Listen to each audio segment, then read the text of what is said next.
The story begins in a place most people would never imagine could exist.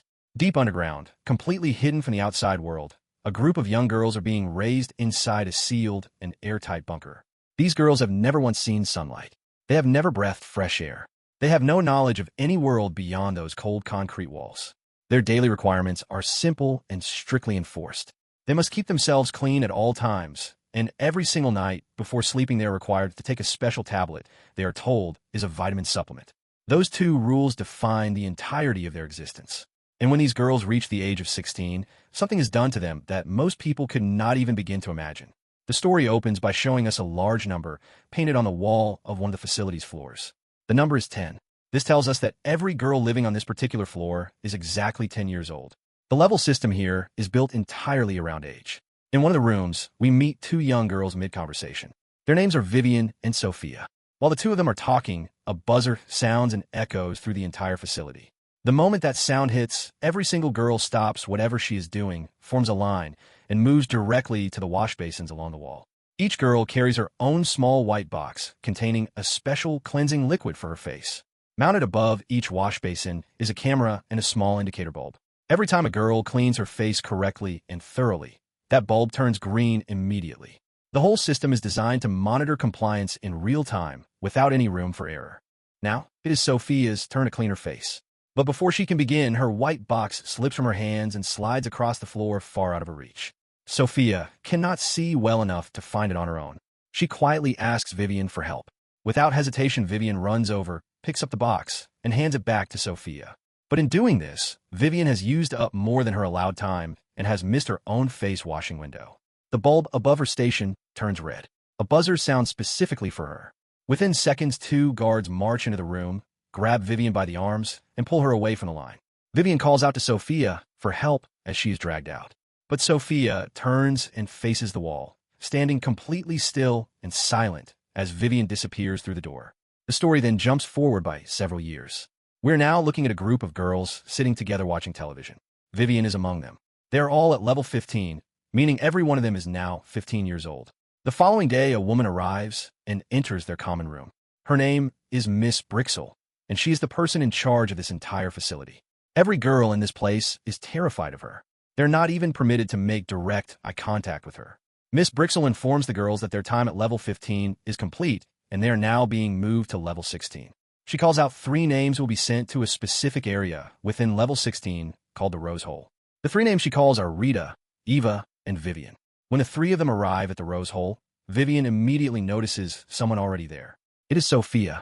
Vivian has not spoken to Sophia once since that day back at level 10. Sophia recognizes Vivian right away. But Vivian looks away and walks past her without a word. A short while later, when all the girls are eating together, Vivian gets up and heads toward the washroom. But when she gets there, she finds Sophia already inside, moving slowly along the wall with one hand touching the surface to guide herself because of her poor vision. When Vivian comes back out, Sophia is standing right there waiting for her. She has come to apologize for what happened all those years ago at level 10. But the moment Vivian hears those words, she grabs Sophia and pulls her back inside the washroom, pressing a finger to her lips and telling her in a firm and urgent whisper that she must never speak about what happened at level 10. Not to anyone. Not ever. Before either of them can say anything else, the buzzer sounds again and all the girls are called back to the main room. Miss Brixel returns, and this time she is carrying something none of the girls have ever seen before. She is holding a set of new dresses, beautifully made and completely different from the identical plain uniforms every girl has been wearing every single day for as long as any of them can remember. The moment they see these dresses, the girls react with genuine joy and excitement. Miss Brixel tells them they will begin wearing these dresses starting the following day. The room fills with the first real laughter anyone has heard in that place in a very long time. That same night, Vivian notices that Sophia looks deeply troubled and worried. But Vivian says nothing and keeps her distance. The next morning, all the girls put on their new dresses and go about their usual routines. Vivian is in the laundry area working when Sophia comes and finds her. Vivian is still angry with Sophia and has no interest in talking. But then Sophia says something that makes Vivian stop completely and listen. Sophia tells her to stop taking the vitamin tablets, the one she has been swallowing every single night since childhood without a second thought. Before Vivian can respond, Evie appears and calls Vivian away for something else. The moment passes. That night, the girls line up, as always, and one by one, they take their nightly tablet. Vivian stands in the line with Sophia's warning still turning over in her mind. She cannot figure out why Sophia would tell her something like that. But despite the confusion, she goes ahead and takes the tablet. However, the moment she swallows it, she walks directly to the washroom and spits it out completely. She had only pretended to take it. Almost immediately, she begins to feel uneasy about what she just did. She has broken one of the facility's core rules. A short while later, when all the girls have gone to sleep, Vivian lies awake in her bed, unable to rest. She calls softly over to Eva in the next bed. But instead of Eva, it is Sophia who quietly gets up and comes to her. Sophia tells her the truth about those tablets. They are not vitamins. They have never been vitamins. They are a powerful sedative designed specifically to keep the girls in a deep and unbreakable sleep every single night. And that, Sophia tells her, is because the guards come into the room after everyone is asleep and do things to the girls that no one should ever have to experience. Sophia tells Vivian to pretend to be in a deep sleep if she hears anyone approaching the room tonight. Vivian barely has time to process this when Sophia suddenly hears footsteps. She rushes back to her own bed and lies completely still. Vivian does the same, forcing her eyes shut and breathing slowly as though she is unconscious. The door opens. Miss Brixel enters with 2 guards. She quietly points at 2 girls.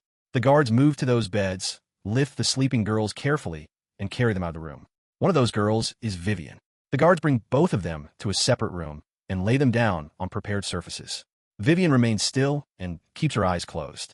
A few minutes later, 2 people enter the room. From the way they carry themselves and from the quality of their clothing, it is immediately clear that they are extremely wealthy. Miss Brixel begins speaking to them in a smooth and professional tone, describing the qualities and characteristics of each girl as though she is presenting items in a showroom. The man turns to his wife and asks which one she prefers. The woman looks at both girls for a long moment and then gestures toward the other girl, the one lying beside Vivian. She asks Miss Brixel to name a price for that girl and completes the transaction. These 2 had come here specifically to purchase a girl. After the couple leaves, a guard picks up Vivian and returns her to the sleeping room. Vivian lies there in the darkness, eyes still closed, her mind racing through everything she has just witnessed. The next morning, Vivian finds Sophia and takes her straight back to the washroom, where they can speak without being heard. She fires questions at her one after another. The most pressing one being how long Sophia has known about the tablets and when she stopped taking them. Sophia tells her she stopped at level 13. She had already been watching what was happening in this place from a long time before that. She had attempted to escape multiple times, but the guards never left any door unsecured and no girl could get through without the special access card that only the guards carried. Sophia then turns the question around and asks Vivian why she cannot tell the other girls the truth and work together to get everyone out. Vivian refuses immediately and without hesitation. She does not trust the other girls, not even slightly. A short while later comes the day the entire facility receives vaccinations. This is the first time Vivian has ever actually seen Dr. Moreau in person. She has heard his voice before through announcements, but has never come face-to-face with him. As he examines her, Dr. Moreau tells Vivian that level 16 girls receive a special kind of attention because this particular level is very important. Vivian does not understand what he means by that. She cannot figure out what makes level 16 different from everything that came before it. That night, Sophia comes to Vivian's bedside and tells her the final piece of the truth she had been holding back. She tells Vivian about the guard who comes into their room at night while everyone is sleeping and touches the girls in ways that are deeply wrong. Sometimes he does far worse than that. The following day, all the girls go back to Dr. Moreau for routine checkups. When Vivian's turn comes, she is deliberately evasive and keeps steering the conversation in unrelated directions because she is trying to read him, trying to figure out whether he is someone who could help or someone who would report her. At one point, during the examination, Dr. Moreau reaches into his supplies and takes out a syringe, apparently intending to give her an injection. Then he pauses and puts it back, remembering that today is only a checkup day and no injections are scheduled. But Vivian keeps pressing him with questions and pushing into areas he clearly does not want to discuss. Frustrated with her, Dr. Moreau picks up a different syringe loaded with a white substance and administers it to Vivian without further explanation. A short time after she leaves his office, Vivian notices that her vision is blurring around the edges and a deep irritability is creeping through her that she cannot control. The injection is affecting her behavior and her senses in ways she has no control over. That same evening, Eva witnesses Vivian acting strangely and out of character. Rather than helping her or asking what is wrong, Eva immediately takes another girl with her to the complaint room and contacts Miss Brixel directly. She tells Miss Brixel everything she has observed about Vivian. Not long after, A buzzer sounds and all the girls gather in the main room. Miss Brixel enters and walks directly to Vivian. She takes her out of the room. As Vivian is led away, Sophia watches with growing fear. Eva, on the other hand, looks noticeably satisfied. Miss Brixel takes Vivian to a small enclosed space deep in the facility and locks her inside. She tells Vivian she has until morning to reflect on her behavior and correct it. If she refuses, she will remain in that space permanently. Then she leaves. Vivian sits in the dark, trying to understand what she has done wrong. She has not broken any rule that anyone knows about. She cannot make sense of the punishment. Meanwhile, across the facility, Miss Brixel arrives at her private quarters. A man is waiting there and comes forward to greet her warmly. That man is Dr. Moreau. The two of them are partners in every sense of the word, and together they're the ones who designed and run this entire operation. Miss Brixel tells Moreau about Vivian and her increasingly disruptive behavior. Moreau tells her that he has had his suspicions about Vivian for some time as well. Back in a small, confined space, Vivian sits completely alone trying to think. But across the facility, Sophia is not sitting still. The moment Sophia hears footsteps, she pretends to be asleep. The same guard that Sophia had warned Vivian about enters the room and approaches one of the sleeping girls. The moment he is distracted, Sophia launches herself at him from behind, striking him hard. He recovers and grabs her. Sophia fights back as hard as she can. She slams his head against the wall with enough force to knock him unconscious. The moment he drops, she reaches into his pocket and pulls out the access card he uses to open every door in the facility. She runs immediately to find Vivian. Sophia uses the stolen access card to reach Vivian's confinement space.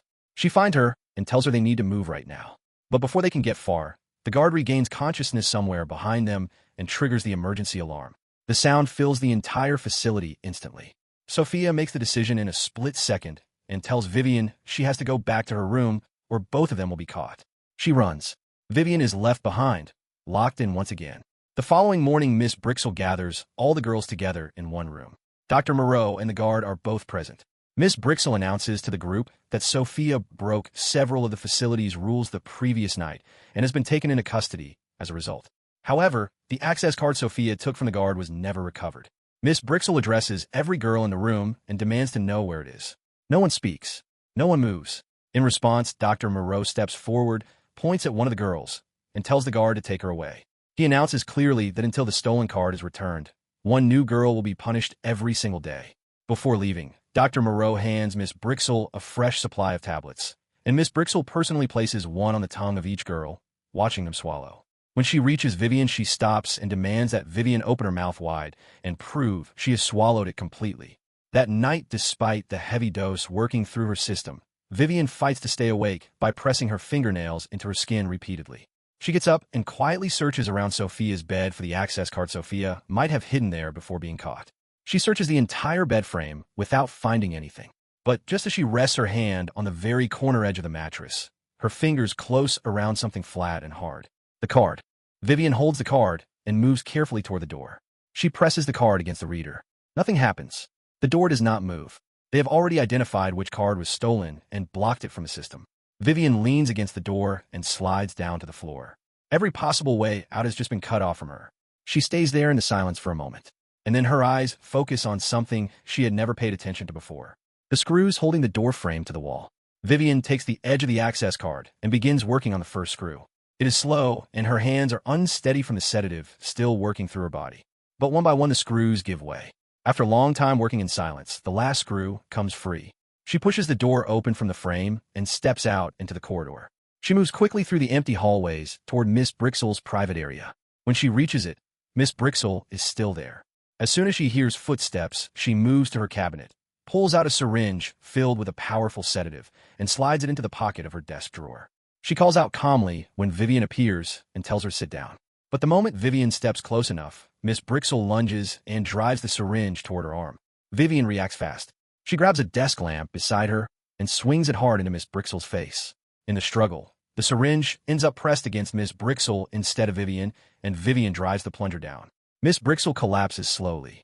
Even as she fades, she tells Vivian through gritted teeth that no matter what she does, she will never get out of this place. Vivian does not answer. She walks out. Vivian finds the stairwell and begins climbing. For a brief moment, she can feel the possibility of escape directly above her. But she stops. She turns around, and she goes back down, because Sophia is still somewhere in that building, locked in the dark and waiting. Vivian moves carefully through the lower corridors, hiding from the guards at every corner.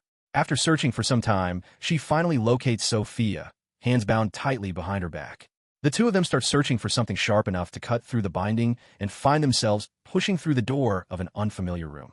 Inside, they find a knife. But as their eyes adjust to the light and they look around more carefully, the room reveals itself to be something far beyond what either of them could have prepared for. There are weapons stored along the walls. And on the floor, there are 3 bodies. Vivian moves toward one of them and looks closely at the identification on it. The name reads Rita. The same Rita whose name was called alongside Vivian's when they were brought to level 16. The same Rita who was taken away by the guard after Miss Brixel demanded the access card be returned. Vivian begins to cut through Sophia's restraints. But the moment the binding falls away and Sophia turns and sees what is in front of her, she screams and stumbles backward out of the room. Because Rita's face has no skin on it at all. The flesh beneath is completely exposed. The truth of this place lands on both of them at the same moment. These girls were never being cared for. They were being cultivated, raised from birth like livestock. Kept clean, kept healthy, kept under control. All of it was for one purpose: their skin. And wealthy buyers have been paying for it all along. Vivian grabs Sophia and tells her they need to leave this place right now and not look back. But Sophia cannot bring herself to do it. She tells Vivian that she cannot walk away and leave every other girl in this building to the same fate as Rita. Vivian tells her firmly that she has no obligation to any of them. They treated her badly, and she owes them nothing. Sophia goes quiet, but her expression does not change. Vivian can see that she means it. Sophia takes the access card from Vivian and hands her a direct instruction. She tells Vivian to wait here. She's going to get the others out herself. And then she is gone.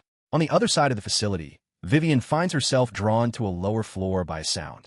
She follows a guard through a door and enters a room she has never been in before. On the wall is a massive screen. Vivian reaches out and touches it. A video begins to play. It shows in clear and clinical detail exactly what happens to the girls at level 16. It shows the buyers, the transactions, the process by which the skin is removed and prepared for sale. Vivian watches the entire thing, and by the end of it, she is not the same person who walked into that room. Meanwhile, Sophia has cleaned herself up and straightened her clothes so that no one will immediately suspect anything is wrong. She walks into one of the television rooms where girls from other floors are gathered and tells them calmly that Miss Brixel sent her and they need to follow her right now. Several of them get up and go with her without questioning it. Sophia brings every girl she can gather into a single room and begins telling them the truth about this place. She tells them about the skin harvesting, the buyers, the tablets, the guards who came at night. She tells them everything, but no one believes her. The girls look at each other with confusion and skepticism. Some of them begin to argue. The silence and the controlled life they have always known feels more real to them than anything Sophia is describing. They dismiss it as panic or delusion. But then the door opens and Vivian walks in. She's not alone. She has Miss Brixel with her, conscious but visibly shaken from the sedative still wearing off. Vivian pushes her forward and tells her to tell every girl in this room exactly what she and Dr. Moreau have been doing with them. Miss Brixel looks around at the faces staring back at her and says nothing for a long moment. Vivian steps closer. Miss Brixel finally speaks. She confirms everything. The skin harvesting, the buyers, the entire operation. And then she reveals one more lie that has been used to keep every single one of these girls from ever trying to leave. They were told that the air outside this bunker is poisonous and anyone who steps outside will die. That was never true. It was a fabrication designed to make escape feel like suicide. The moment these words land, something breaks open in the room. Every girl who was skeptical a moment ago is now furious. Together they drag Miss Brixel to the same small dark confinement space that had been used on Vivian and lock her inside it. With Miss Brixel contained, Vivian and Sophia lead every girl toward the stairwell and begin moving upward toward the surface. Vivian tells Sophia and the others to wait at a certain level while she goes back down to collect the girls from the lower floors who have not yet been reached. But before she can go, Eva rushes ahead of everyone and pushes open the main gate. The security alarm detonates across the entire facility instantly. The sound sends every girl into a panicked run, scattering in different directions. Then from behind them the guard appears and seizes Sophia. Vivian turns back without hesitating. She throws herself at the guard, and the two of them struggle violently. Vivian manages to shove him hard from an elevated position, and he falls, striking the ground below with enough force that he does not get up again. But the damage is already done. Before he fell, the guard drove a knife into Sophia. Sophia is on the floor, badly wounded and unable to move on her own. Vivian pulls her up and half carries her away as the rest of the girls continue moving toward the exit. The two of them make it to a side room, and Vivian pulls the door shut and holds it closed. Then from the other side of the small window in the door, Dr. Moreau appears. He speaks to Vivian in a controlled and reasonable tone, telling her that Sophia's injuries are serious, and without immediate medical treatment, she will not survive. He tells Vivian to open the door and let him help. Vivian does not move and does not respond. She knows exactly what he wants, and it has nothing to do with saving Sophia. What Dr. Moreau wants is Vivian's face. That is all she has ever been to him. A product with a price attached to it. She looks around the room and finds a knife left from earlier. Then, without hesitation and without looking away from the window, she presses the blade against her own face and cuts deep enough to leave permanent damage. Dr. Moreau watches from the other side of the glass and begins shouting, slamming his hand against the window frame, because a damaged face has no value to any buyer. The product he needed is now gone. Within moments, two men appear behind Dr. Moreau. They tell him to come with them. He has already been judged by the person above him in this operation, the silent boss who organized everything from a distance. When that boss learned that all the girls had escaped and the entire operation was compromised, he gave the order. A gunshot rings out somewhere in the corridor. Dr. Moreau does not come back to the window. Not long after, the sounds outside shift entirely. They're new voices, official voices. Police have arrived at the facility and are moving through it fast. Officers find Vivian and Sophia in the room and bring them out. They move up through the levels and through the main gate, and then they step outside. And for the very first time in their entire lives, Vivian and Sophia feel real sunlight on their skin. They stand there together for a moment, squinting against a brightness they have never known, and they breathe air that has never come through a filter. It is the first real thing either of them has ever felt. And with that quiet and overwhelming moment, the story comes to its end. If this story hit you hard, go ahead and drop a like and leave your thoughts in the comments. We bring dark, intense, and deeply human stories like this one every week. So make sure you are subscribed and have your notifications on so you never miss what comes next.